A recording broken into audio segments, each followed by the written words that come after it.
Hello, everybody, and welcome to my speaker secrets.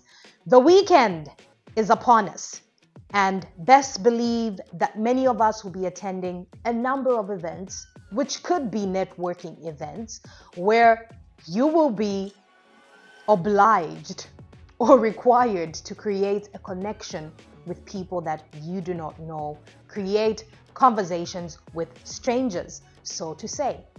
I thought I could share 3 things that we do wrong at networking events and recommend ideas that can support you as you step out into the world and network.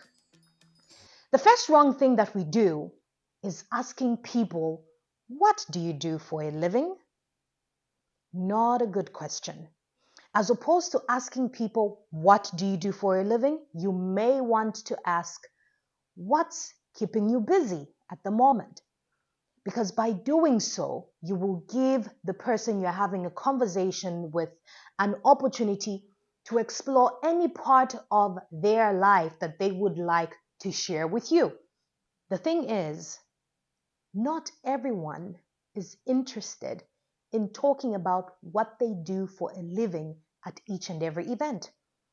Giving the person you're having a conversation with an opportunity to explore various topics that they are passionate about will lead you to having a wonderful conversation, insightful conversation about things that interest them the most.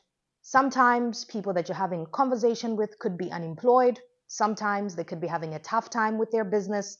And sometimes they just want to have a diversion and focus on something other than work. So, as opposed to asking, "What do you do for a living?" here's a new question. What's keeping you busy? You will be impressed with the magic this will create. The second thing that we do wrong is by focusing on what we want to say as opposed to actively listening to what the other person is saying to you.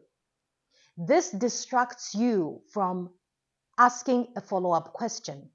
This is not an interview, right? So you can't have a list of questions and ask those questions as you have planned. Once you ask a question, find something interesting in the response that you can then lead into feeding your next question. Perhaps somebody was talking about the town they grew up in or the country they come from. Once they are done talking about that, you can lead in by asking, "What was it like growing up in your town?" or "What was it like growing up in your home country?" That way you create a better connection with the person that you are talking to. So the rule is, yes, have a conversation starter, but actively listen so that you can ask a second question based on what that person has said to you. The third wrong thing that we do at networking events is focusing on ourselves to an extent that it becomes irritable.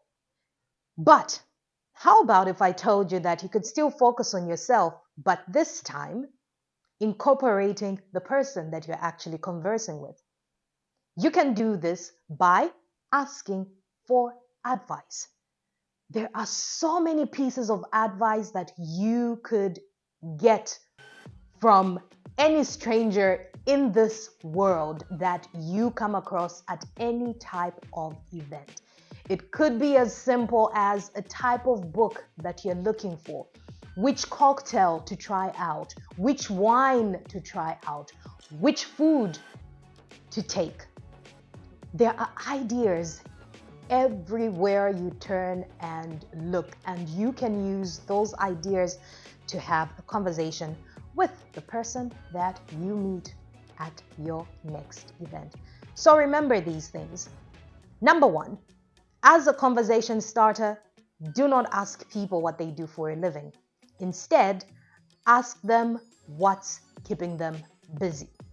Number 2, ask another question. It's not a job interview.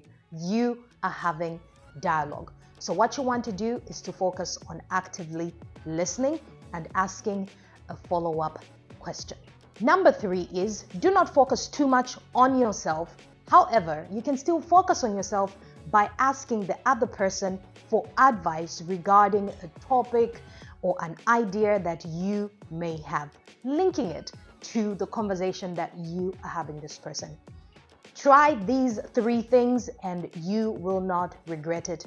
You will no longer shun networking events because there is always an opportunity for you to have valuable and meaningful conversations with people around you.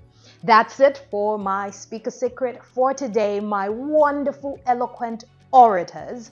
See you in my next video. Feel free to comment in the comment section. Let me know what you think. What has been your experience? What tips can you share with me that other people can also learn from? See you in my next video. It's goodbye for now.